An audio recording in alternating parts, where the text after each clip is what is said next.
India is land to be a land of stories. Our fabled land extends stories from the high and mighty Himalayas in the north to down Kanyakumari in the south. When we were born and when we were raised, the stories of our grand epics, the Ramayana, Mahabharata, and the folklores from the different regions of India like Gujarat, Odisha, and more have always enriched our past, present, and continue to shape the future. While it is legit that we appraise our idols, the deities, and the demons, and all alike in the forms of worship, but there are a few visionaries who appraise these frameworks for leadership, resilience, and growth, like our guest today, Miss Mona Verma. Thank you. Our distinguished guest is an author of 9 books. One is still in the mode of publication, and one in her mind in the writing books. She has won numerous awards in her past of writing and engaging with the youth and other audience in the domain of culture, literature, and mythology. To name a few awards, ma'am has to her name attached the Uttarakhand Ratna Award, the REX Karamveer Silver Medalist 2024, and ma'am has been nominated for the same award's gold medal in 2025. The award is by iCongo and the United Nations. Ma'am has also been conferred with Hindustan Times Woman of the Year. Apart from her writing journey, she has been actively engaged into training via her brand called as Disha, where she is working as an executive presence coach. She has her own literary initiative as well, wherein she engages with the audience around themes of literature called as House of Harmony. It's indeed a splendid honor for us, ma'am, to have your august presence in this room with us. And before we cascade the conversation, I'll just introduce that I am Manya Jaisinghani, your host for the day. And this podcast has been brought to you by SafeSite, which is initiated by Skill Aid Empower India Foundation. And now, ma'am, we'll start with your journey as an author, as a trainer, as a facilitator, and a person who is always passionate to express herself with the youth. So I'll start with like why actually past, when today all the titles when we go to the bazaars of CP are about power of subconscious mind, motivation, and all of which is forward looking and kind of moving us forward direction.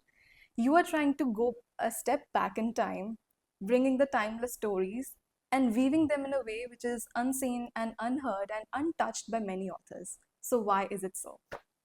First of all, I begin by thanking you, Manya, for deeming me worthy to be in conversation with you. It indeed is a pleasure, and I'm honored and humbled to be speaking to you and speaking to everybody and anybody who's hearing us today about why we express ourselves. People read our books, but they do not know why we write. Yeah. When you are talking about the fact that we are actually going in reverse mode in terms of unfolding or unthreading the tapestry of the legends, the folk tales, of scriptures, and the epics which are there in the Indian social and the ethical context that there is a reason behind it why I chose this. For one, if we are not going to tell our stories, who will? Yeah. I travel extensively, and wherever I go, no matter which part of the world, I always go to a bookstore, just to sometimes take a note of what is selling, what are these people reading in this particular country. And no matter where you go, there are very few Indian authors, if any. Sometimes you might find them in the US or in UK, Yeah. but practically nowhere else. And very sorry to say, when you go to the bookstores of India, you still find the same names, and the Indian names are somewhere in the back shelves, and there's nobody reading them or even asking for them. At least more people are asking as compared to abroad, but yes, still they are the offshore titles that are being picked up. Now, these people are writing, some of these people are writing about our country, but they are looking at our country from their lens. Who is going to tell them that these raw, these moving, and these absorbing stories that we have are our legends, our folk tales, and we need to tell them. We need to tell them in a way that doesn't just appease the audience or the readers. We need to tell them, to convince them that these are the things that happened. So when you talk about the Puranas or the Vedas that are right on, so Puranas are the Smritis and the Vedas are the Mhm. Shrutis. Mm. Who's going to tell these stories? Because most of the people do not have any access to the written records Yeah. now. Maybe for the Vedas, but hardly Mm. any of the Puranas, of the Ashtash Puranas, or wherever.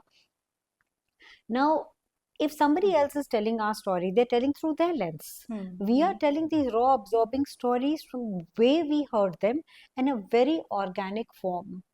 When these Mm. stories are told, very few people know that these stories are actually the backstories of Ramayana and Mahabharata. Yeah. So, when you speak about the Ramayana or you speak about how Sita was cursed, there's a story in the Puranas that says that Sita was cursed by a pair of parrots that cursed Okay. her, that there will be a time that you will be separated from your spouse and you too will lose your children Mm. Mm. because she did something inadvertently. Mm. When it comes to the Mahabharata, most of the people associate Mahabharata with the battle between the Mm. Mm. Kauravas and the Pandavas. Yeah. But whatever happened in the battle between Kauravas and Pandavas is a confluence of the backstories, and those backstories are there in the Puranas. So Mm. those stories need to be told for people to understand that none of these people were basically the epitomes of truth or virtue. There was Mm. so Mm. much Mm. to them. Who's Yeah. going to tell people? How do you relate to the younger generation if we are Mm. not Mm. going to write these books? So the books that are basically available in their organic form Mm. are didactic. Didactic Then completely. what happens is Yes. they're also in a language that people Mm. are unable to decipher. Mm. So if they are told in a simpler language and in a way that and if in case it is told in a way that it does not sorry, I'm very sorry, if we want to interest people, we have to sound interesting, We need to sound interesting. right? To Storytelling. get people interested, you need to sound interesting. So all those stories that I had, some of them were rather preposterous, but there Mm. were some stories that I had which had an element of introspection, reflection, and even in today's time, they are very relevant, very valid. Even Mm. I draw so much from these stories as far as my professional trainings are concerned. So if something that is applicable today Mm. and Mm. versus something that was written centuries ago, just think about it. And that is Yeah. why Yes. I think that writing the stories was very important for the generation to understand that the Bharatvarsha, which has a great tapestry of legends, folk tales, whatnot, right, is a Mm. social backcloth of the society and a behavior that is prevalent today. That's If we true. will not say, who will? If not us, then who next? I mean, Yes. because as you rightly said, these Vedas have been Shrutis. We have Mm. passed it down by a rich oral tradition. Yes. But what has happened in the modern society is that there is no one to bequeath the stories to us and no one even interested to hear us out of them. Of course. And I think that books are a way where we can preserve them, if not for eternity, at least for a few generations who Certainly. might be Certainly. interested. Otherwise, there's a fear of elimination Yeah. completely from our mindset and from Mm. our social patterns. That's true. Yeah. And I think that this brought to my mind the memories when I was growing up as a teenager. There was a fad among all the teenage girls that when adolescence hits that we Mm. are reading all the Western authors writing about romance. Of Yes. course, that's the age where we should Yes. be exploring these things. Of course. But there was certain detest about Indian authors. Hmm. So Hmm. why is it that we are always looking up to foreign authors, Hmm. foreign writers who are writing a commentary on India and not really having that appreciation for land? Hmm. Because I remember even as a young girl, maybe around in my first grade, second grade, we were reading like stories which were set in France, in Hmm. like French and France. Hmm. Some stories set in some Bougainvillea vineyard of Hmm. Germany, Hmm. but rare stories which talk about Indian hinterland. Hmm. In Hindi, of course, we were Hmm. connected with the roots Hmm. about Hindi, Bharat के जो गांव वगैरह होते थे, but in India we are not exposed to that literature. Hmm. So, do you think that this is a structural approach that we need to follow, that we start going by Indian authors in a very education dynamics? Or how can we claim that respect for the Indian authors in your? एक journey. I believe, there's a bit of a snag in the way we have also approached writing. Hmm. Whenever we thought that we are going to write about Ramayana or Mahabharata, we were sticking to either Sanskrit or basically also a level of Hindi, Hmm. which Hmm. most of the people were not willing to either go into or even wanted to understand, Hmm. right? Hmm. Yeah, Or were unable to understand to begin with. Whereas when it was English, we are still colonial rats somewhere within that's us, true. right? And the Colonial. colonial rats were basically going and biting into everything that Hmm. came Hmm. from white skin. And that is where they were shaping and coloring our mindsets. Hmm. Hmm. Secondly, as at least not your generation, but when we were growing up, so we were growing up in a rather patriarchal society. And even Hmm. today, we face lots of patriarchy because Hmm. we are also working with people who belong to my generation or the generation of our Yeah, parents or maybe elder brothers or elder sisters. that's So true. we face all that. So whenever we read their books, we faced less of that. We saw the freedom that we wanted and we craved Hmm. for ourselves. Oh, And I yeah. think that was one connection all of us had. So when we were Hmm. reading something as simple as Nancy Drew, there is a girl who doesn't have a mother Hmm. and she Hmm. has a homekeeper there and her dad who gives her all the freedom to step out with two boys and then go around or another couple of girls and then go around, sleuthing and investigating murder Hmm. mysteries and whatnot. Yeah. Now think of it, me as a girl who was Yeah. born in 1970, who's 55 today. When I read about that, I had to Yeah. ask my father 5 times before going out, stepping out for somebody's birthday party, Yeah. and then also 8 बजे से 1 minute late का मतलब है Yeah. It's समझते very. हो ना क्या मतलब है and then there is Nancy Drew, Then there is then there is Nancy Hardy Drew. Wow. Boys, Yeah. and then there is you can't talk about love, leave apart talking about sex, and then there are Mills and Boons, right? So it Completely. was basically an escape route for Escape. us. Yes. They were giving to us what we craved for, and that is Hmm. why I think there was an oblique, Hmm. right? But today's writers, I mean, there were very few Indian writers earlier. As it is, we Hmm. didn't have much of a woman or a female voice from that time on. But there are, because they were the all proponents of law, of religion, of society were all males. Yeah. The male. Even when Shakespeare was writing, how many dialogues were there exactly for women? Fewer. Yeah. And even in the plays that there were, whether European or whether Indian, there were no female characters. Hmm. There were female characters, but no females acting, no Hmm. female Hmm. actors. So the parts that were played for a woman character was also played by men. That is why they had Hmm. fewer and fewer dialogues for women. When you have fewer dialogues of women, you have fewer voices by women. Fewer voices. That's so true. Yes. And that is what happened. That is where I think we felt cheated and betrayed. Hmm. And that is why I think there was an oblique towards anything which was not Indian during that time. Now Hmm. people Hmm. do understand that we need to tone things down. Language has to have its own reach with people. So we are not really looking at vocabulary, we are looking at better expression. Hmm. Not just vocabulary, not to come across as Oxfordian, but yes, have better expression that reaches out and strikes a chord with our readers. This Hmm. is Hmm. what, and also understanding, especially with books like mine, what is fiction and what is Hmm. non-fiction. Hmm. When it stretches the truth, it is fiction. When it states the truth, Yes. it is It's non-fiction. non-fiction. I think we understood this, and that is why now Indian readership is growing fast. And in the eyes of Indian readers, now somehow Indian writers are also getting the first billing. I think we owe it to both a better understanding of the writing culture, Hmm. the way we should have written, Yeah. and also for the readers also. Of course, we are indebted to them. Yeah. Without them, our ink has no meaning. It's just a blotch. That's so well put. I mean, the way you were talking about books being an escape mode, when Yes. we just kind of go away and live in a parallel world which our present is not Hmm. offering. Hmm. I mean, makes total sense for my mom to be loving Little Women Yes. and the Anne Frank Hmm. and all the other female kind of protagonist-led books. Hmm. I mean, Hmm. I just had a literary walk through all Hmm. the books I read, and now that we are reclaiming this respect for a past, Hmm. I sense that in this age we are also reinterpreting the past. Yes. wherein so many female leaders like Noor Jahan in history, whether Hmm. it's the authors exploring with the idea of Charani Jindan Kaur, Oh, yes. and so many female writers reinterpreting Sita. Oh my God, so many Oh books my of God, yeah. Sita has been interpreted as a feminist, Hmm. as a leader who was Hmm. not limited, but where Lord Ram was actually the one who was Hmm. limited by other Hmm. chores. So the next thing I wanted to touch upon is the responsibility in reinterpretation.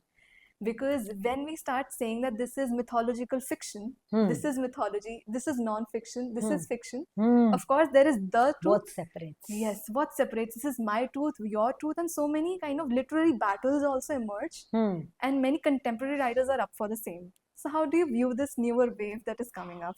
Well, I think I would like to answer it through another lens as well. Uh-huh. I mean, how do you make it relatable for younger generation, right? This Hmm. is what you, and how does the reinterpretation gel well with the younger Hmm. generation? Hmm.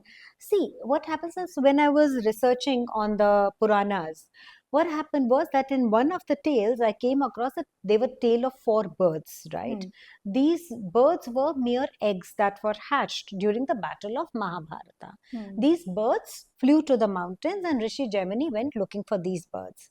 Now, the names of these birds were Supatra, Sumukha, Vibodha, and Pingashka. Now, in certain versions that I read or I heard, three names were same. The Sumaka, Supatra, Vibodha were same, but the Pingashka had different name. It had Pingashka, Pinaka, or Hmm. some or the other, one or the other Hmm. alphabet was missing, which completely changed the meaning. Now, how do I find out what was the right word? And I Hmm. love the story. I just didn't want to leave it. I didn't want to abandon the story. And the story does find a mention in the Devya Sutras, yeah. I did Hmm. research for 4 months and yet I did not come across the right name. Hmm. No matter who I went and spoke with, the most erudite people in the field, Hmm. there was something or the other missing. Sometimes about the story and sometimes about Hmm. this particular name. Hmm. Then then I just thought to myself that everything in our Puranas, in the Ramayana, in the Mahabharata, in the Vedas goes by iconography. Hmm. Hmm. Krishna was the dark skinned one, so was called Krishna. Then there's Kaliya Nag, Yeah. right? Then there's Ram. Hmm. And all these names are there. The Bharat in itself, all these names carry a significance. Hmm. They actually explain the character of the person who Hmm. carries that title. Yeah. Now, what does Pingashka mean? So, Pingashka means the yellow eyed one, Oh. and birds have yellow eyes. Wow. And since this was a bird, I said Pingashka is the right name. Yeah. So, all Beautiful that research approach. goes into it because this is a very smart generation. You cannot fool this True. generation and has access to a broad spectrum of knowledge and influx and inputs of data, right? You Hmm. cannot fool them. For a person like me to write, there's a huge ground that I'm covering because here I'm reaching out to people with an entirely different brain mapping. Hmm. How do I explain my work to them? How can I tell them that there was a young boy who was beheaded by his own father, Yes. Ganesha, Ganesha. and then Vinayaka, who turned into Ganesha, and then everything was perfect? Now, when I write the story, I call it Parvati's son. Parvati's Hmm. son was not Ganesha, Parvati's son was Vinayaka. Vinayak. Yeah. So, when Vinayaka was beheaded by the father, how do you think a mother supposed to respond to it? Was Hmm. Parvati a mother at that time or was Parvati a goddess at that time? Hmm. If I Hmm. tell this generation, so the goddess said, okay, fine, never mind, we'll just change his name and his photograph on the Aadhaar card and good to go. No, how can Yeah. something like that happen? Even if she's a goddess, if she has a husband, she has children, that means she has plentiful of emotions running and hormones running through her body, right? That's true. So at that time, she is not the goddess, she is the Hmm. mother. She questions Shiva. And then Hmm. Shiva sends somebody out in the north direction, which is supposed to be the direction of permanence, and says Hmm. that the first body that you find, the first living being that you find beneath the head. And it turned Hmm. out to be an elephant because elephants are supposed to have both a long life as well as max amount of Yeah. wisdom. Yes. And that is how Ganesha came into being. And Hmm. at that time, Parvati said that there has to be a temple for my son. There will be plenty of temples for Ganesha because he'll be known to be Parvati and Shiva's son. But what about my boy Vinayaka? What about my son? So now there is a temple in Thalathir Panapuri which actually worships Vinayaka. The son over there is not the elephant head, it is the boy's head. That is the Oh, Vinayaka. okay. So when you explain these things, when you tell Mm, them that the Somnath temple, the Puranas are talking about the Somnath temple, right? yeah. And there's a story regarding Somnath temple, and then there is a temple, there is a physical evidence which puts its weight behind the story, they agree. So in this book, what I have tried to do is that I have given physical evidences of the places, of the stories that are mentioned in the Puranas. So way back then, something was written, and then you see a physical evidence of that standing there today. So there is That's a true. connection, and what I'm stating is not fiction. Mm, I am yeah. just stretching the truth a bit. I'm adding the four elements of literature to it. I'm adding emotions, I'm adding dialogues, I'm adding a setting, I'm adding an object. And if that makes a story more appealing and convinces my Indian audience to pick it up and the reader to pick it up, then why not? But yes, there is a physical evidence. Go to Shukratal, go to Ram Setu, go to Lakshman Jhula, go to Kedarnath, go to Badrinath, go to all the pilgrimages. The stories are already there. Go to Somnath temple. Yeah. The I mean, that's stories true. are there, written centuries ago. That's true. I Older mean, than knowledge, older than folk tales, older than my books. They are there. that's so well put. I mean, I went to Somnath Mandir. Now that you are telling the story and weaving the mythology with history in a way, Yes, it makes more sense. I think yes. that today's generation is not like कि आंख बंद करके किसी की पूजा कर लेना. They want some logic. They want some reason. They Hmm. want some adulation. That Hmm. why. This is like why, Why? Everything is a everything is why. why. Now, what they say, I mean, Mahabharata, how something like that possible? Yes. How something like that possible? I asked them, why isn't it possible? Oh, explain. I mean, what's the logic? I said, I cannot give you a mathematical formula.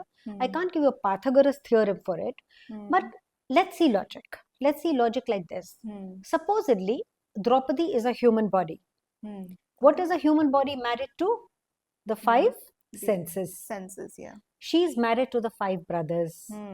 Yeah, iconography again, I sense. Yeah, the Yeah. five senses. She's married to the human body is married to the five senses. Correct. Now, every body has a tendency. You and me have certain tendencies. Correct. It could be anger, it could be loudmoutedness, it could be belligerence, it could be anything, right? It could be conceit. Now, these 100 tendencies that we have are the 100 Kauravas.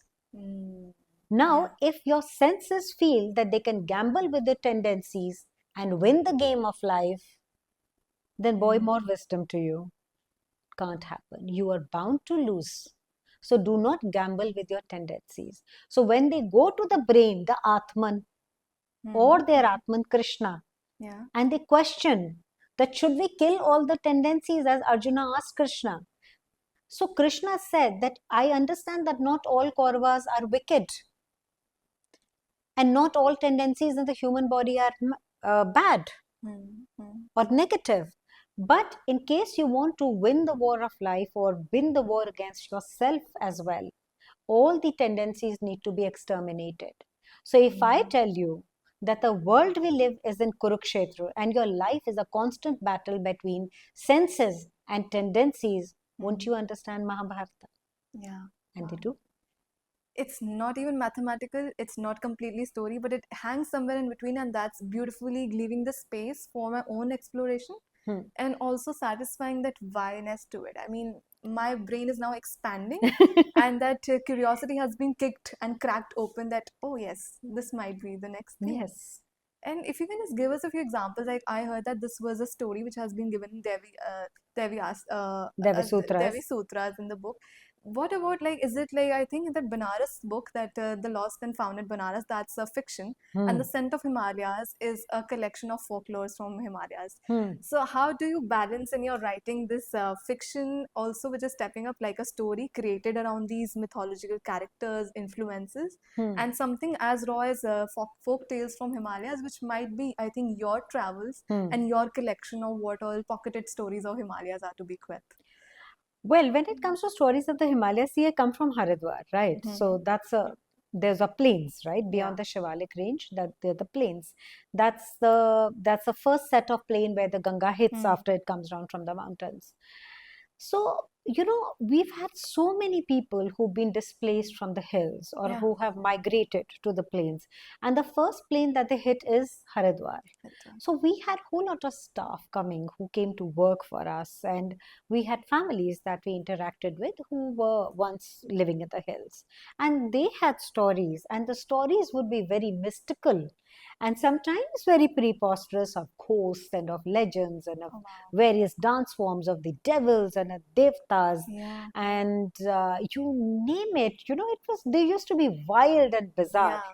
But what happened now? A person who's coming down from the mountains and moving to the plains in search of a livelihood, Yeah.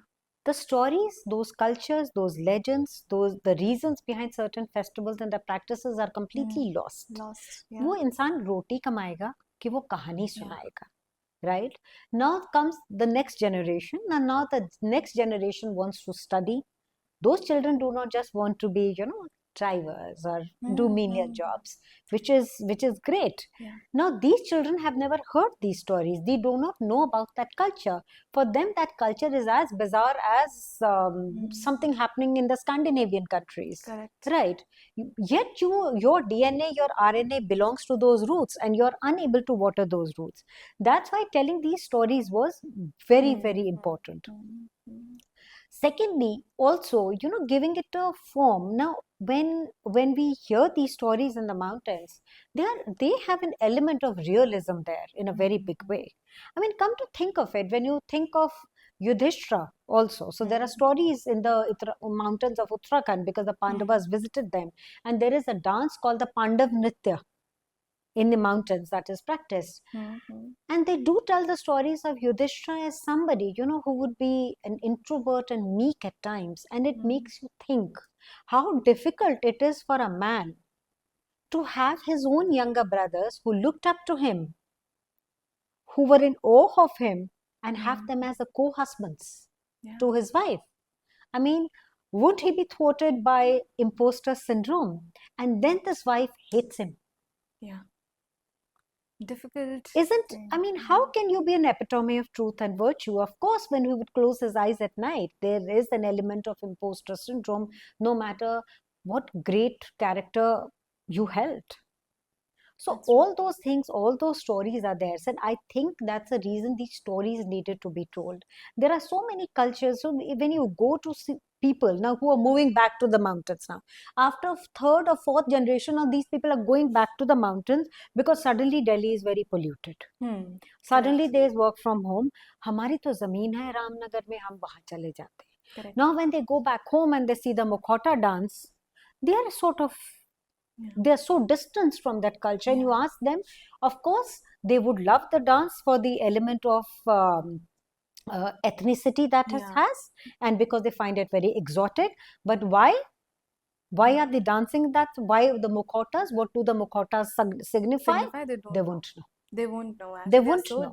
distance from the very lands where they came from. Yeah, it is. Yeah, because if you've grown up on Mm. Snow Whites and Cinderellas, you forget Completely. that you also have your Hansel and Gretels here. Right. So Well those put. Yes. very local Cinderellas also need to be, That's so they need helpful. to be woken Yeah. up.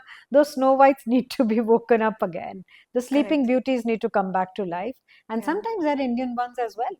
Yeah. Yeah. Love that line of Hansel and Gretel's and our own Cinderellas to be woken up, because Yes. today's culture is so tokenistic with social media that we are having these trips which are round table, like organized around Holi, and even like there is Kullu Manali's Dashera that Hmm. is so famous. Yeah, Kullu Dashera. Kullu Hmm. Dashera, and people are so mad about it that they go there, simply click pictures, but they do not understand the very essence where it's coming Yes. from. Yeah. And I think that these books are actually the vehicles where it is open up that Yes. where they are stemming from. Yes. So Yes. that's quite a thing. And how about this book, Lost and Found at Banaras? That's a fiction tale, as far as I read Yeah. the brief and bio. So Hmm. how did you step into completely fiction and then coming into this zone? To be honest, I'll be, I read Truman Capote's In Cold Blood. Okay. So when you read that book, it is about real incidents, but it has fictitious characters. Okay. So they're investigators Hmm. and then they're criminals, but the incident is true in Cold Blood. So I was just thinking to myself, right, we could have real life settings, we could have real life incidents, or even soaps for that matter. For example, and yet there are people that we do not know about, and their stories must be told. And then when you go to Banaras, I mean, ये अलमस्त ही शहर है, ये अलग किस्म का शहर है, just grows on you. You don't like it. I think it's like Kolkata. You don't like it when you land there. But once you are there, Yeah. it's like as if you were born to come and visit these places. They absorb you. They simply magnetize you. And when it comes to Banaras, when you go and you go past those dingy alleyways of Banaras to reach the Manikarnika Ghat or go to Kashi Vishwanath, you see how life coexists very Yeah. peacefully There is with like fire with burning. death. Yes. I mean, death is its currency. So, Hmm. at one point I saw that there was a rickshaw, and in this rickshaw, somebody was carrying a corpse. Now, there are those dingy alleyways, and most of the time, people, just let the rickshaw wala lug the corpse to the ghat, and the family walks behind the rickshaw. So now the corpse is there, and the rickshaw is going towards the ghat, and because he's going slightly faster, the family is like struggling to keep pace. And then I was standing over there and I saw that once the rickshawala looked back and he saw the family was still far behind, and then he still had to, ply his merchandise. He had still got, he still needed to get more corpses to the river. So he wanted to get rid of the corpse quickly and get his money and go. Yeah. So he picked up the corpse and placed it against the wall. And then there's a corpse standing because rigor mortis had set in, and the corpse is standing. Oh my God. And nobody bats an eyelid. Nobody bats an eyelid. So, how life and death coexist so peacefully in that city? And, as they say, death is its currency. I think it's an ultimate truth when you see that. So it's Banaras is very fascinating. Then you see earlier, not as much now, but you saw those child widows over there, banging and clanking their bowls for whosoever is interested in at least one dime for them. And you see them, and then you see on a wall somewhere written Rand Sant Sidi Sannyasi and say Bache to Savai Kashi. Oh my God. Rand is Yeah. And the Sant, the buffaloes, buffaloes, and then there's never a stampede, even though in the tiny dingy alleyways, no stampede, right? And the buffalo is going gracefully moving along, and people are moving alongside. Sidiyan, because there's so many stairs to the ghats, and the sannyasis. इनसे बचे तो Sawai Kashi. You go to another wall and it says, बदम कभी ना छोड़िए ऐसी काशी धाम, मरने पे गंगा मिले और जीते जी लंगड़ा आम. So just come to think of it, how fascinating this place is, right? And then you see these women with tonsured heads, shaved heads. Yeah, shaved heads. So, Vridha-ashrams. In the ashrams, in the Vidva ashrams. Vidva ashrams and the Vridha ashram, both are there. Yeah, both. Yeah, no, sometimes they're even younger ones, right? So my story basically has a 5-year-old widow. Oh yeah, I read the thing. And then the 12-year-old who becomes her best friend, Devi and Brinda. So I just asked somebody, why are their heads tonsured? Is it part of some religious ritual? He said, no, so that they do not incite any carnal desire in a man. They should look unattractive because they shouldn't incite any carnal desire in a man, and they should have just an insipid meal of boiled rice with very little salt so that they don't put on flesh, so the bodies do not develop, so that always look emaciated. Now, if you think of it, Manya, When will a man get up and take responsibility for his own physical sensibilities, and a Yeah. woman still has to strive to look unattractive? When you look at the children of today, and I go to schools or I go to colleges and speak to people about them, I say, तुमको इतनी सी problem है कि आज लौकी तोड़ी है, मेरे को नहीं खानी, मैं पिज्जा मंगा लूं. That is enough to give you tension and get your blood pressure up to 180 by 110, right? Yeah. Yeah. And look at somebody who's willingly eating that meal so Yeah. that she doesn't put on flesh in the right places. That's true. Yeah, so everything is about choice. When we say we are free only when we are given a choice. It's not about Yeah. British or India being colonized. Even today, so many people are not free because they are not able to make a choice. They live in dead marriages, they live in people who are cheating on them. They are not free, they are not making a choice. So, how does political freedom help them when there is no emotional freedom? Oh my God. When there's no Right. intrinsic freedom to choose from. So I think I gave a choice to these girls towards the end.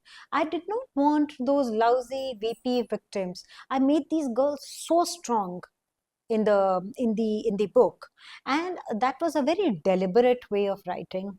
Even my publisher asked me at that time, I mean, don't you think the coming across way is too strong? I said, why can't they be? Give me one reason why they shouldn't be. Because in your mind there is that horn or a halo effect regarding people. Oh, she's a child widow, so she must or be like this, or worse still should be like this. But why can't they be strong? Maybe I guess, considering the kind of hurdles and the obstacles and the stigmas these girls or the abuse these girls face, I think they are much stronger than all of us. हम तो थोड़ी सी बात में ऐसे बिखर जाते हैं, ऐसे बोल दिया, 2 likes नहीं आए, अभी तक मैसेज नहीं देखा, ऑनलाइन बैठा है. That's real struggle. I mean, for many That's real people. struggle. Yeah. Yeah. I mean, because it's always a fishbowl syndrome we Yeah. are living in. Our life is actually translated into Dunbar numbers on the social media. Mm. And look at somebody who is up against so much in life, and there are people who consider them as manhus, but would not refrain from calling them to their bada havelis at night. They are supposed to make cotton wigs for the mandirs they cannot enter. Yeah. Right? So, what kind of dichotomy is this? And what kind of hypocrisy is this? So, I think this book had to be written. Brinda is given a very, very strong choice towards the end of the story, where her family does come back to her after they had abandoned her when she was widowed at 5. And at that time, Brinda makes a choice. I'm not going to tell you everything, but because I think I've diverged enough, so no spoilers there. No And spoilers. then Devi makes a huge choice. Yeah. Because if a girl is 15, I mean, when others tell her, I mean, they abuse her and they literally call her a whore and they tell her, oh, तुम आंख मटक्का इधर उधर करते हो, right? And you're supposed to be a child widow. And she said, वो मर जाता, वो आता इस आश्रम में. वो बाल मुंडवाता, वो आता आश्रम में. I mean, don't they have a right to reclaim a life, to love? They too have bodies. They too have a youth. They too have wants, needs, and desires. And who decides? Who decides to put a spanner on them? I think that's why this book needed to be written. It's very close to my heart.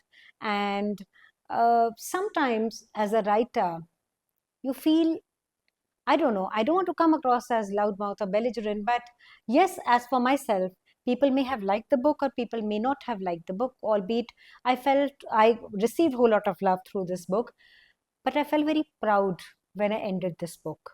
I felt proud of the way I could express my emotions and the way I look at the world through this book. I mean, I just have one word, that is wow. At Thank this you. moment, I mean, it just like going through the mystical rains of Banaras and then just giving someone freedom, maybe in the books of a fiction. I think it's said that pen is mightier than a sword, and I think it's because of authors like you who actually have this courage Thank to you. envision that future which should be there, but even if it's existing in imagination, I think that we are closely gonna be there really soon. So I think more power to you, and I know that we are Thank gonna you. discover the choice once we go through the pages of the book ourselves. Yes. And I think now, just picking up from fiction and books and literature, I would like to explore the other side of you, which is an executive coach. Hmm. And because that consumes a fair share of your journey in the Yeah. past and continues to do that today. So, how do you pick up the stories from the past and relate it to the present in the trainings? Oh, that's a lovely question. You know, when I started the trainings roughly about 10 years ago, right, I was doing Mm. different set of trainings, but yes, the organizational skills came to me a little later. Mm. And I was already a writer. So, of course, I had read up on the scriptures and epics and you name it, and books from around the world.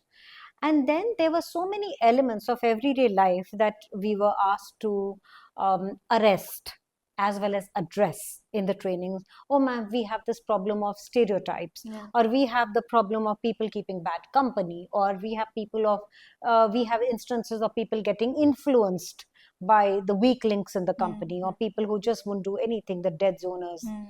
Right. And sometimes just while walking and listening to music, and I'm like, bingo, we've had that in our scriptures, right? I mean, why am I seeing a Shakuni in the workplace? Wow. Why, when I look at a woman, do I see a Draupadi in the workplace? So I started adding those labels to people because I think from the from the area I was coming from, I found it very comfortable to add those labels because it helped me understand those people. Why do I see a Yudhishthir? Why do I see this big smiling daddy? Slightly dirty uncle, you are. So, why are all these things happening? Because I've read about them and I Yeah. could connect. Now, if you see, when you see the Mahabharata, let's, there were 100 Kauravas and there were just 5 Pandavas. So, technically, when the 100 Kauravas are fighting the 5 Pandavas, who should have won the war? Technically, the Kauravas, right? Now, the Kauravas also had great warriors. They had Kripacharya, they had Dronacharya, they had Bhishma Pitama.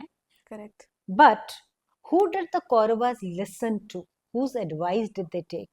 That was the great Mamaji, right?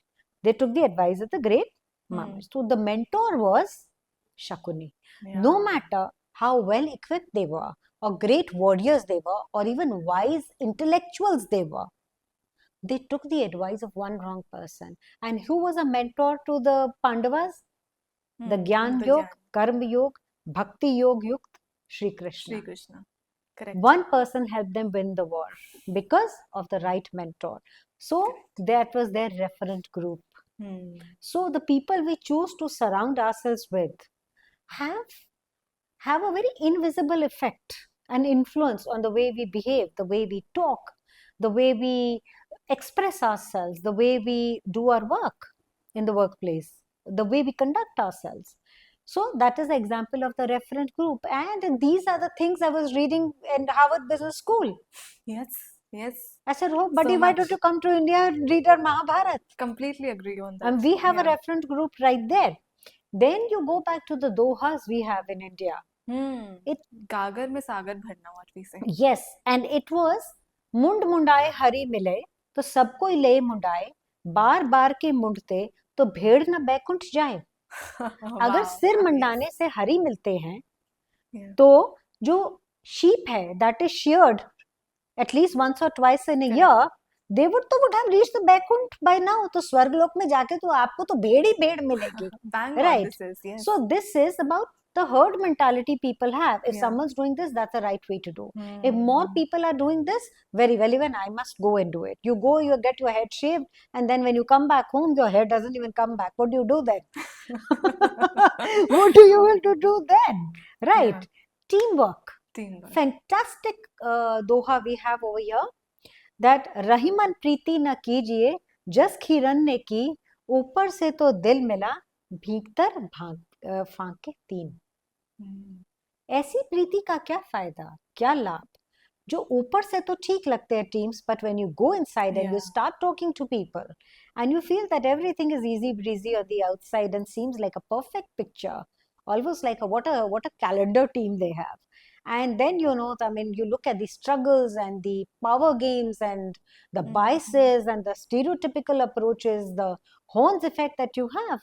अंदर से तो 3 फांके निकल आई, ऊपर से तो ठीक ठाक लग रहा था. So all these things are very well there. in our Well, scriptures, and I use them extensively.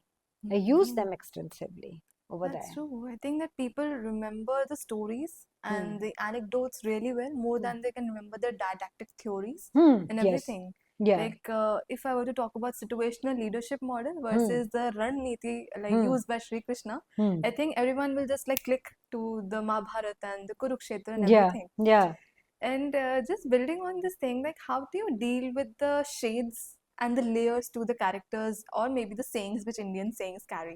Like karm karta chal, like, phal ki chinta mat kar. Hmm. There is this aphorisms and multiple things that are interpreted differently by different people and are also challenged and not accepted by some Hmm. groups. Hmm. Hmm. And then when you are in a training capacity, you need to be like giving sometimes the answers. People Yes. expect it, Of course. and whenever we tell them that there is no right or wrong, but they still pinpoint and choose that ये सही है ये गलत है. So how do you make them navigate the shades and the layers? So when you say कर्मण्येवाधिकार रस्ते मा फलेषु कदाचन, right? फल की चिंता मत करो, अपना कर्म करते चलो. Now this is not applicable everywhere, right? If I'm writing a book, I want my book to sell. Yeah. So मेरे को तो वो फल चाहिए, right? My publisher is going to throw me out. Exactly. Kick me on my butt and throw me out. When you are a Right, when there's no consultant, phal. you need to get, Right, yes. you need to. When I'm a consultant or a discussant for a training program, right? I want to see the benefits, right? The people carry home with them. Now, I cannot say that it's applicable everywhere, but yes, there are situations. For example, you're my boss. I do expect a promotion because I worked very hard. Yeah. And you are also mindful of the fact. So, all through the year, you're giving me a pat on the back. Oh, Mona, very well done, very well done. Ab mera final appraisal ka time aa raha hai, and I don't know I'm Manya's favorite, right? And then suddenly my name is not there in the list. My name is not there in the Very list. real. Yes. Now it hits. Now it hits real bad, right?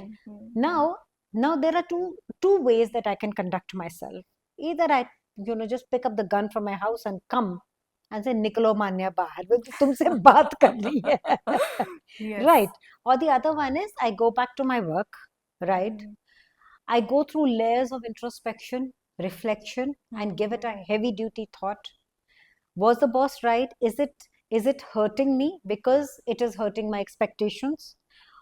Or the boss has done the right thing? There was something that I missed in my conduct, or the way I was not able to rise up to the occasion, or there were things that I was doing wrong. I need to correct myself. A course correction is required. Two ways about it. Correct. Yeah. Now, if I do the second one, I go back to work. If I resort to the latter, I go back to my work, right? I work diligently. I look at the snags, I look at the pros, I look at the cons, I constantly compare myself to the person who got promoted and find that there are some snags, right? That is karmanevadikaraste ma phaleshu kadachan. At least put the fruit away or the expectations of fruit away for the next 4 years till the promotion round comes, round or the hound comes back to you, right? And the other is I go back to Manya's house and say, Manya, nikal bahar, mere haath mein banduk hai. Now, I was already not Manya's favorite as far as a worker in the office. Now I become her least favorite. Because I chose to argue with her, right? So there's an empirical equation that we have. Event plus response is equal to outcome. E plus R is equal to O. Now the event has taken place. There's nothing you can do to change it. Somebody else got promoted, right?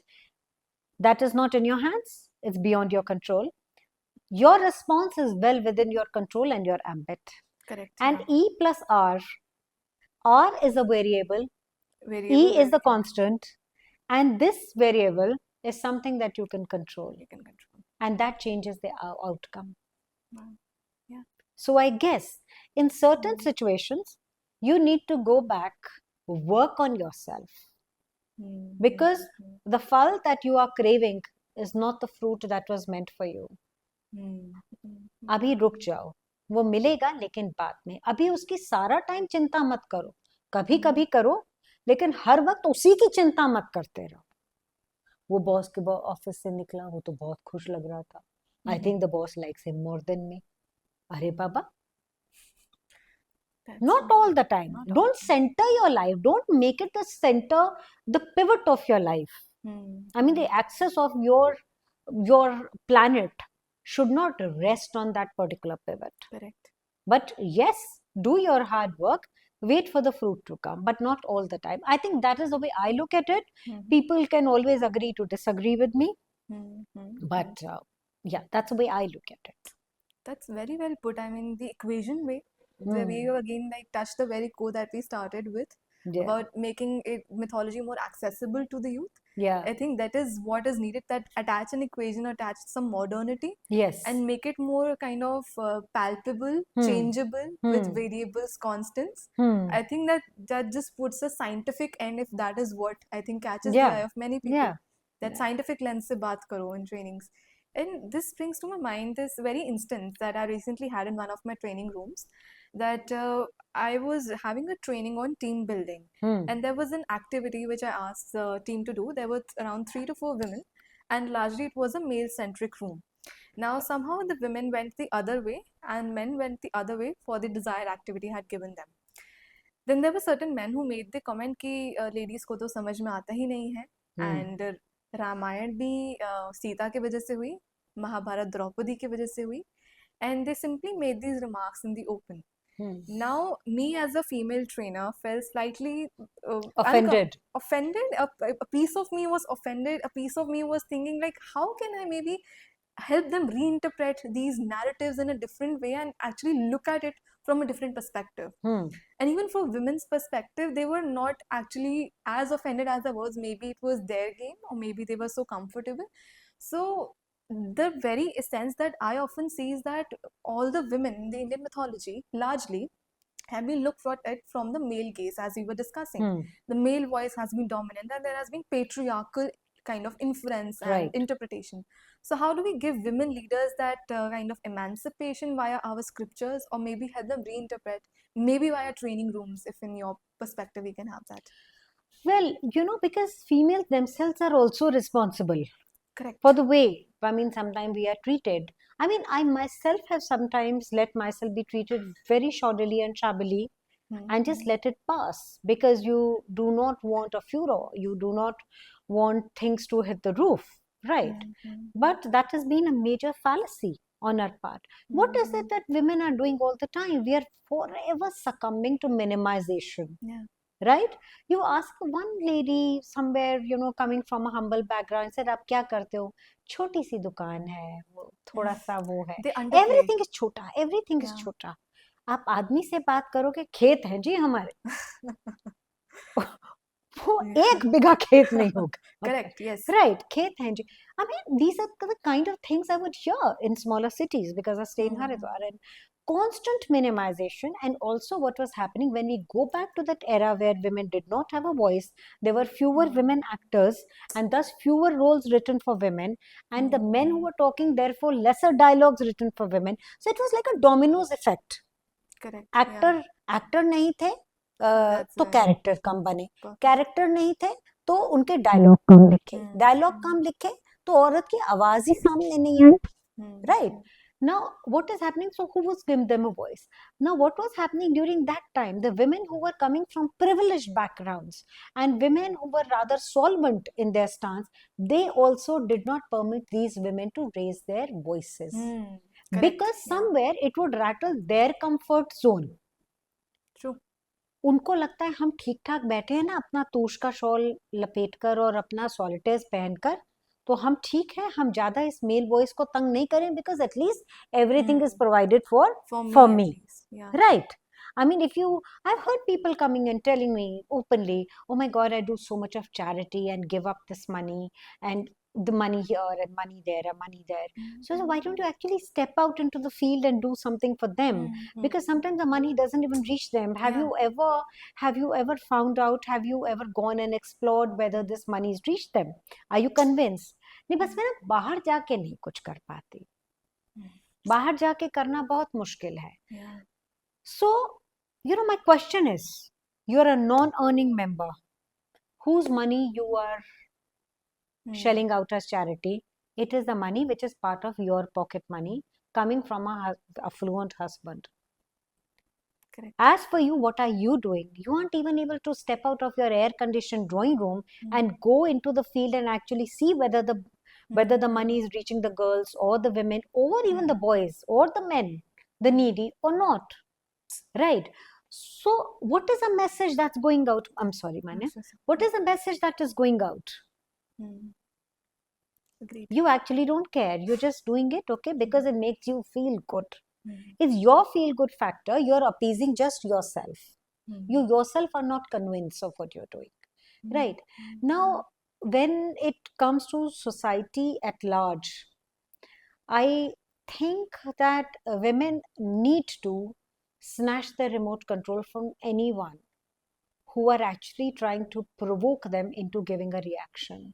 When anyone comes body shames you, anyone comes or says something nasty to you, or people who are feeling insecure in your company, what do?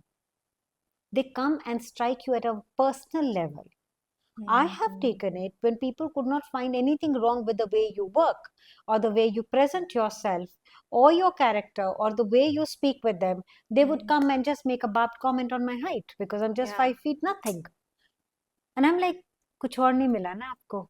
कुछ और नहीं मिला, then they go personal and they हाँ, use then the they get very stereotypical personal, ways. Yeah. and that is where it gets very nasty, and actually opens a way to the hollowness of your character to me. Agreed. Right.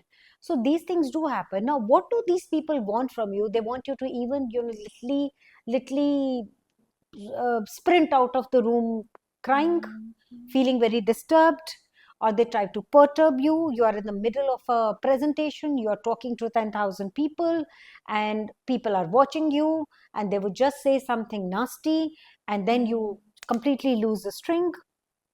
These things that people try to do. Now, what can you do? What is well within your control is to think that these people do not exist. Snatch your remote control, because that is the only way you can disarm these people. You can rob them of their power by doing that. Even if it is killing you inside, even if you've noticed everything, even if it makes it's actually shaken you, at least converge all your energies into not giving a reaction at that moment. When somebody says something, just say, agar aapka ho gaya ho to aage chale. Wow. And it has happened. Yes, It holding has the power. happened. Yeah, holding the power, snatching your remote control. Otherwise, वो तो मदारी है और आप बंदर है, वो जैसे नचाएगा आप नाचेंगे. And people will watch. बंदर का तमाशा कौन देखता है?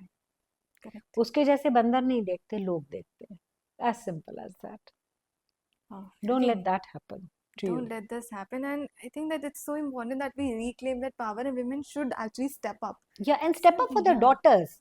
Step up for the daughters. Step up for people that you can. Step up for people who cannot. I mean, when people say certain things, right, which are deeply entrenched in patriarchy, just ask them why. मैं आपके बात से बिल्कुल सहमत हूँ, इसको तो घर रहना चाहिए, लेकिन मेरे को एक बार समझाओ क्यों? I think the moment they start explaining, they know that they don't have an answer, right? It is coming from a bias. It is coming from a huge negativity bias. It's reflexive for them. It And makes them think. Yeah. I mean, simply, it's like you go out, you go to a school, and they have a team, a mixed team, girls and boys, and it's a football match. And then there is another team. It's again a mixed team, girls and boys. Team A wins.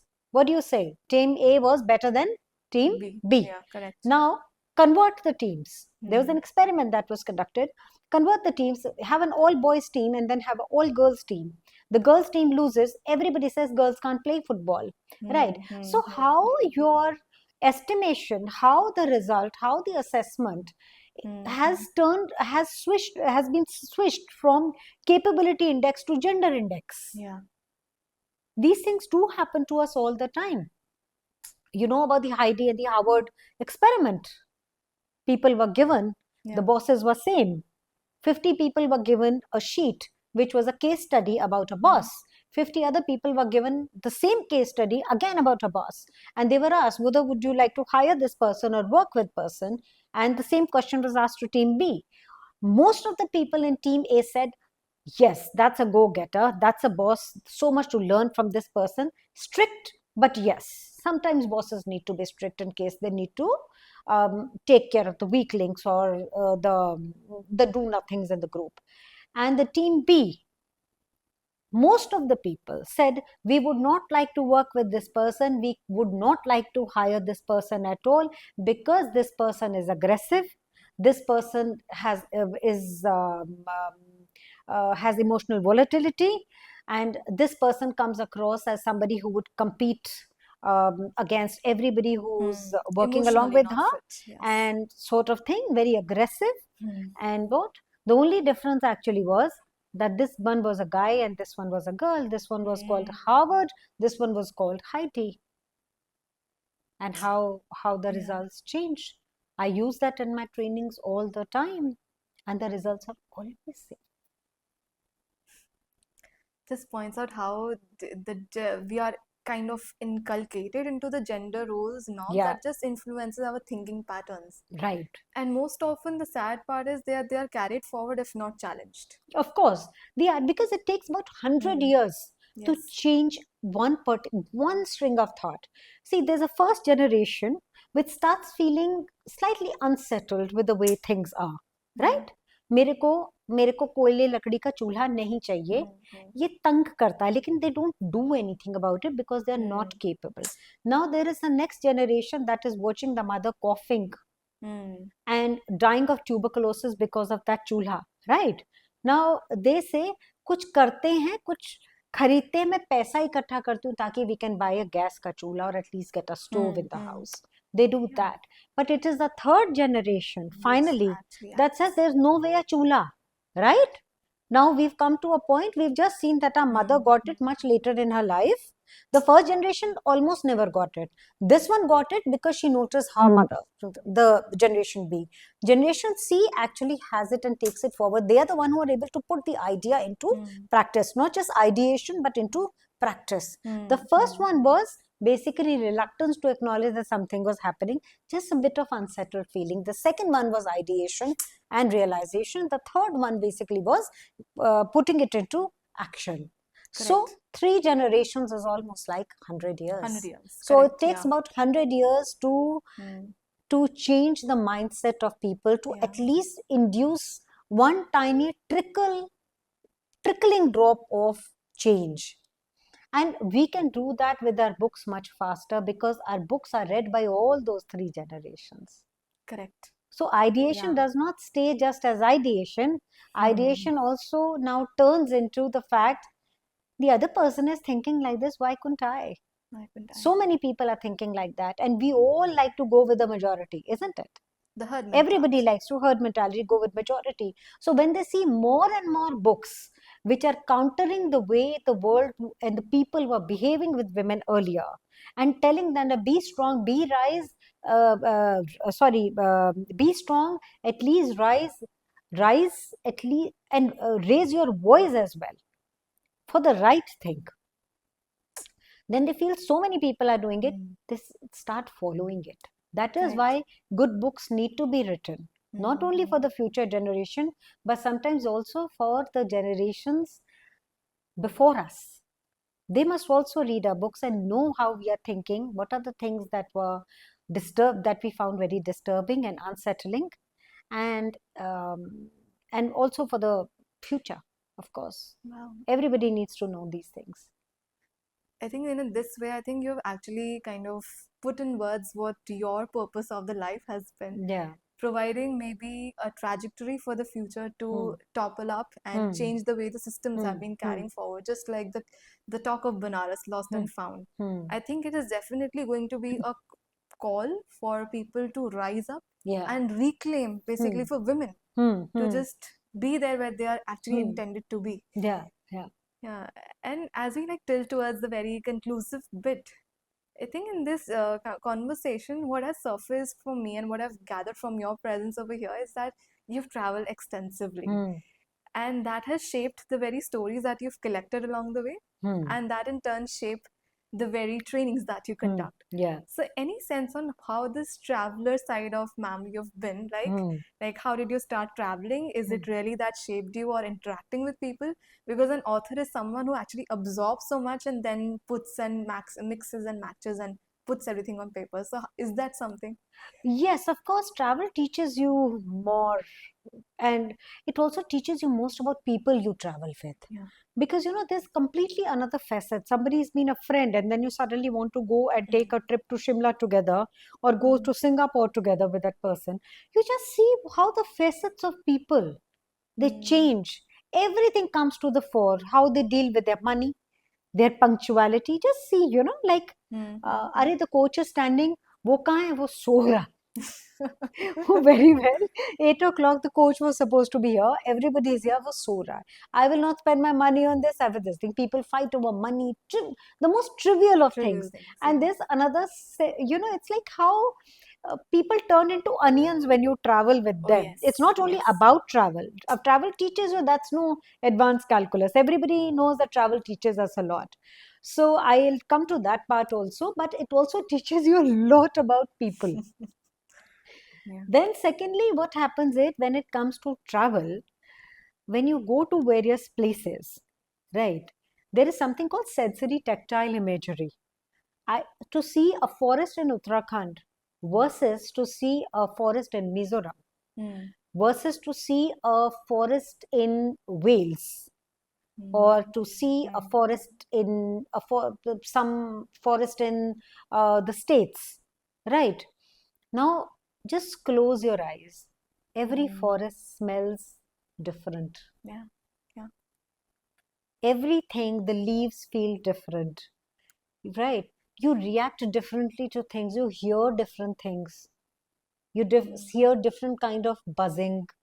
You open your eyes, you see various, the flora and the fauna, whatever around is there in that ecosystem.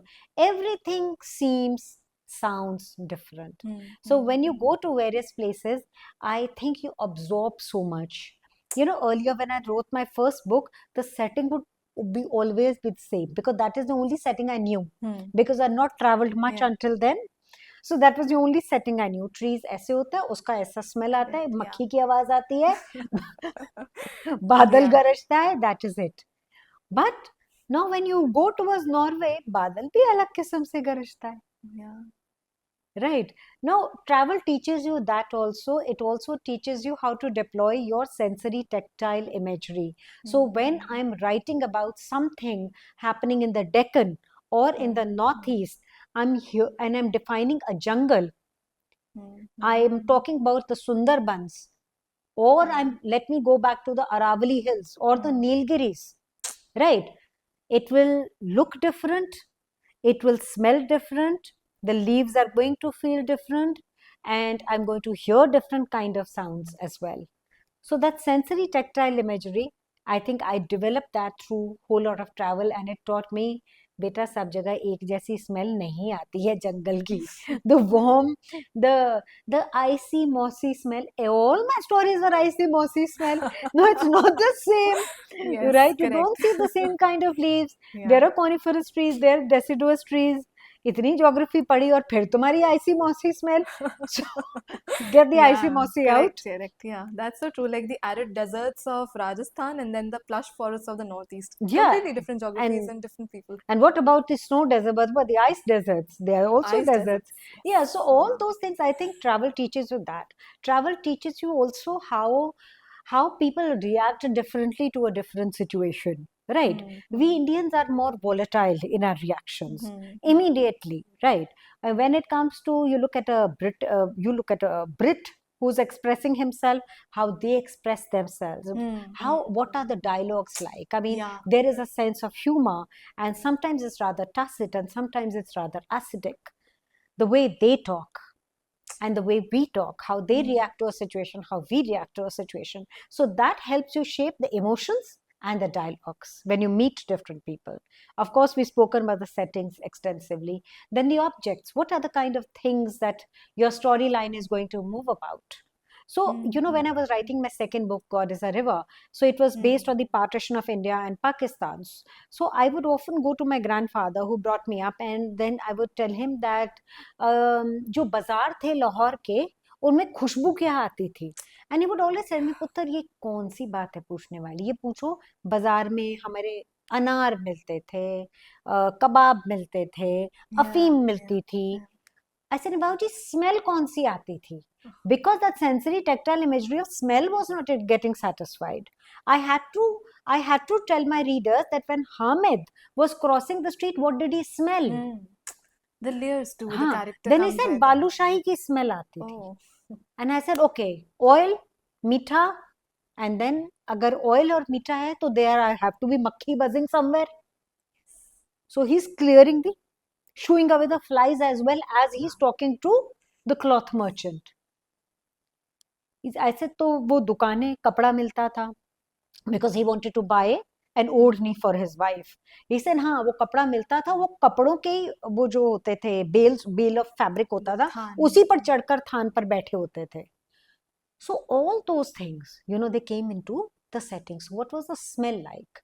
So he said balushai. So I said, okay, balushai. Balushai means flies, right? That means you will also have, because so what would they have? What would you see around you? They did not have as many paper bags. Maybe a local newspaper to put something on, right? So what would they have? He said, हमको तो वो बड़े पत्तल में बालूशाही होती थी और वो सूतली thin rope, Yeah, the thread right? that ties The thin patterns. thread. That is how they would sort of tie it with. So that means what would you see in the garbage? You would see those pattals. Pattals. Wow.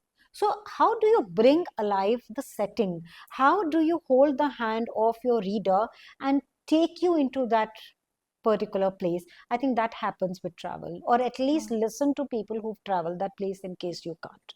That is very important. Just don't go by what the textbook teaching is there, because that won't be there. Because even no matter which story you have written, whether it's history or mythology or legends, it is never the story of from this time to that time. So the partition was not the story from Warren Hastings to Lord Mountbatten. It was actually the story of those millions of people who traversed that boundary between India and Pakistan. The people they lost, people they loved, people they hated, and the people they killed. Those stories need to be told. And these are undocumented human narratives. Correct. They will never be taught in the school. They are the stories that you will hear from the locals. You will hear them when you travel. Lovely. I think that was just a snippet of how your story writing class or a session might look like. Because I'm doing that in Ashoka University on the 3rd. Thanks for the practice.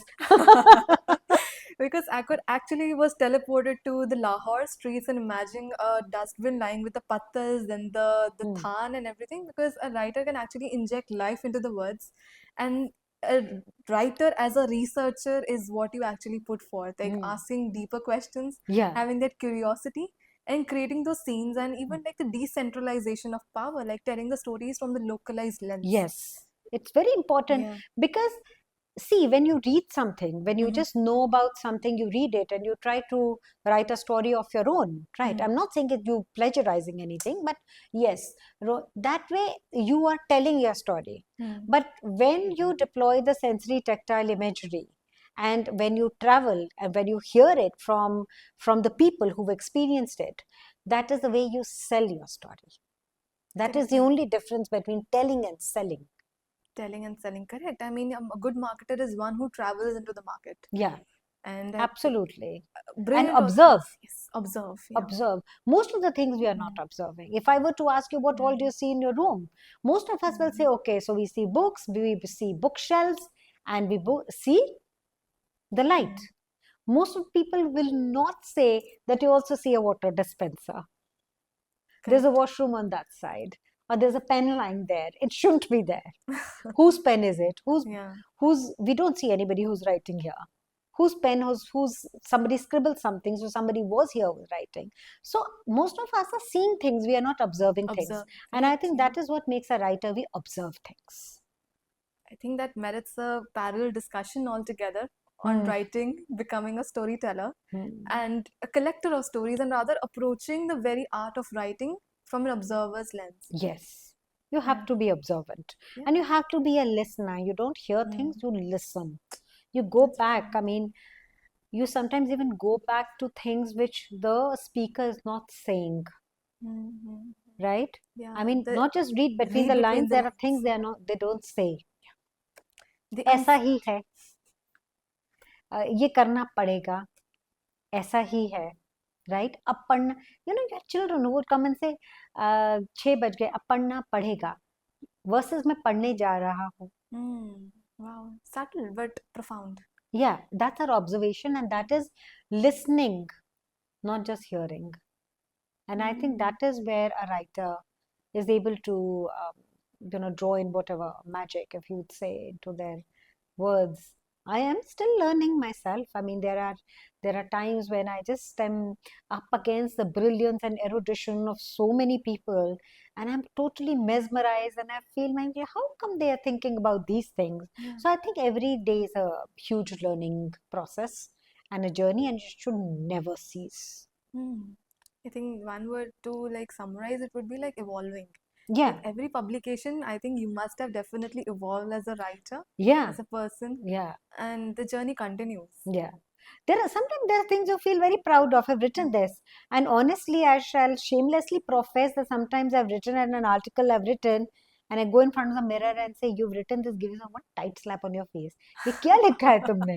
What That were you happens so thinking? often. No, of course. There Yeah. are times that you write just crassy stuff, and you feel that no, I mean, you could have done better. Why did you resort? Why did you take the shortcut? Right? There's no shortcut to success. वो पान पराग खाने से नहीं बनेगा, वो fair and lovely लगाने से नहीं बनेगा, और वो डर माउंटेन ड्यू पीने से भी नहीं जाएगा. There are no shortcuts. No shortcuts, and it's a journey, and it's all about the process, Yes, not the it result is. orientation. No, not at all. Not at any given point. It is Yeah. whole lot of hard work. And when sometimes people come and say, oh, you're doing this thing, you're coming from a different background, and you're doing trainings for the scientists of the country and topmost executives and vice president level, and then somebody once came and said, आपके लिए कैसे बहुत मुश्किल होगा ना, you like आप तो लोग writer शाइटर हो.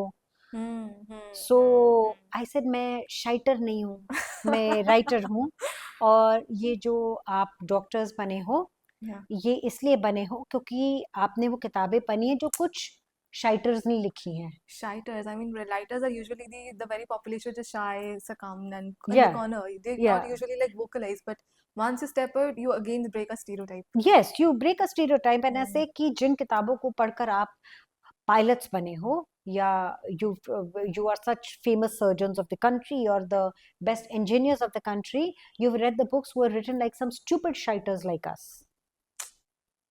So I think you're wearing the book that you've written, like changing the very times and the times. yes, I mean now Yeah. suddenly I think we learn to find our voice.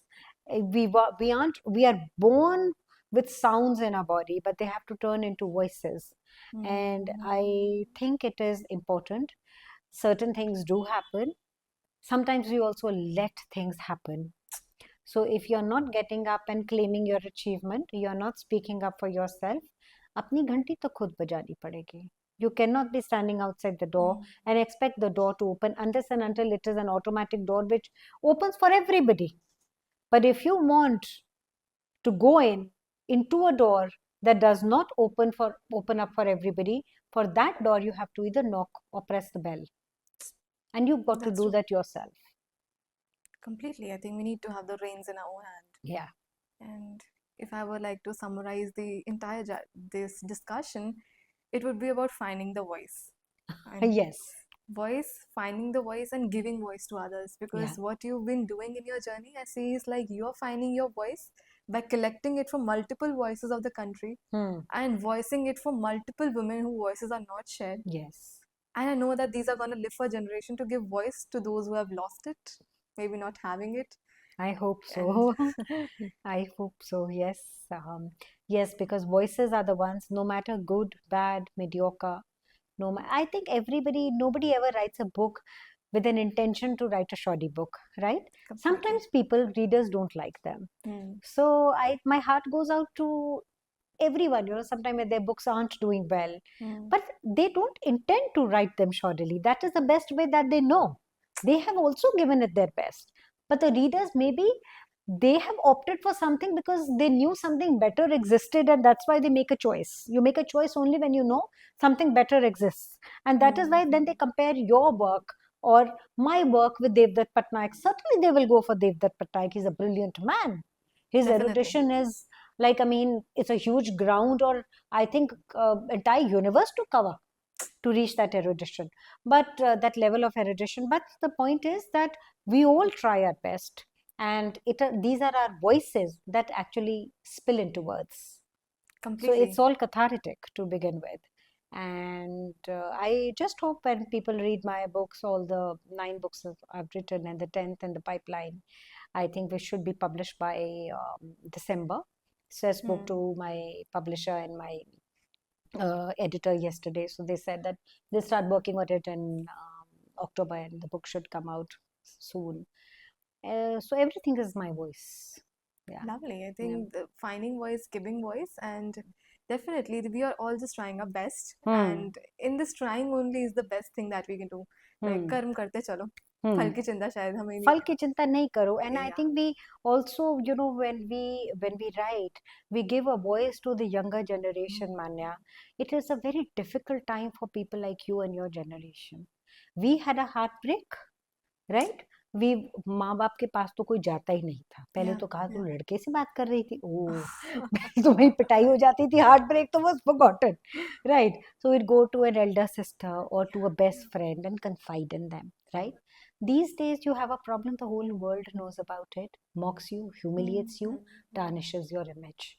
So you are living in a fishbowl.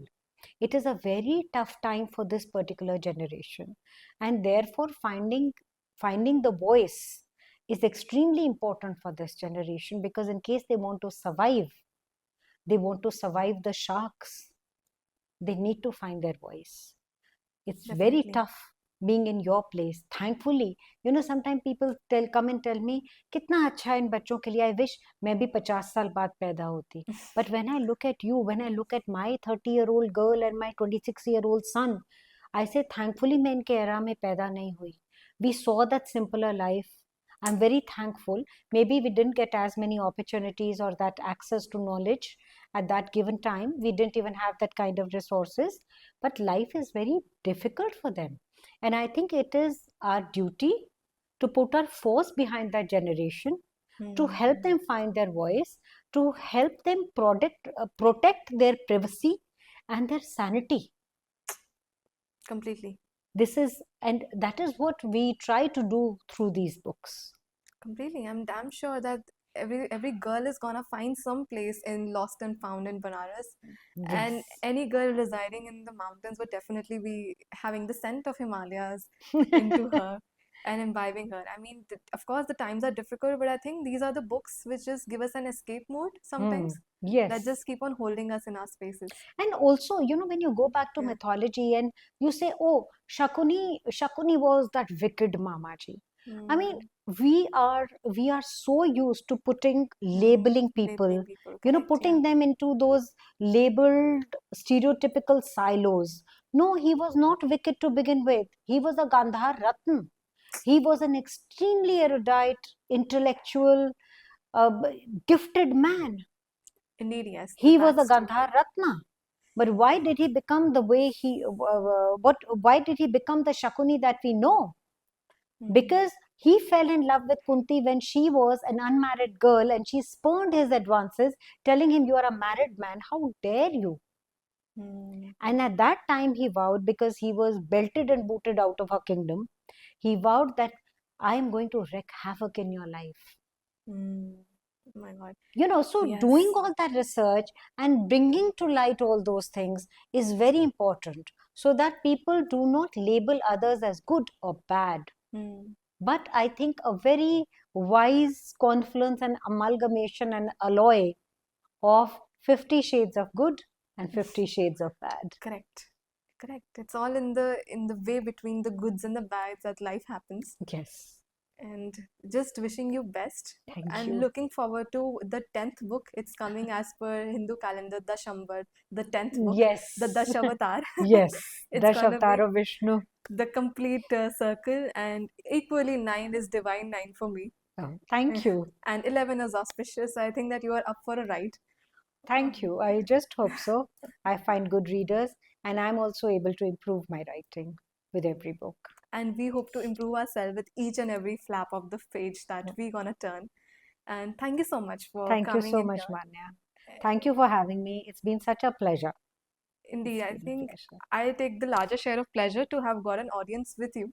Oh, I mean, the journey, the stories, the way you have changed and made me think. I think that's the outlook change yeah. for we can have fostered for myself personally, because I've been a reader of mythology and been into training. So I think I have both the worlds to learn from you.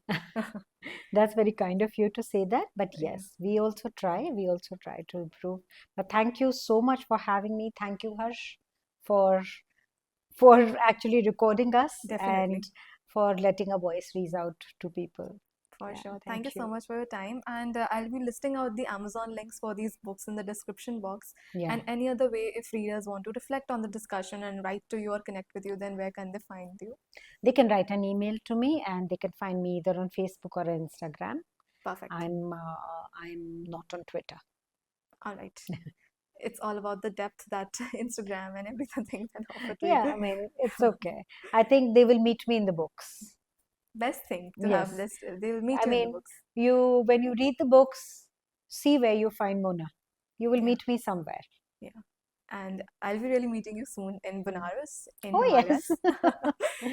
If not there, but via words. And I think that's where the legacy of an author lives. And Yes, of course. we are all Yeah. stories at the end of the day, and you shall always be remembered via the stories. And Thank you. thank you so much for your time. Thank you so much, Manya. Yeah, namaste. Namaste. Perfect.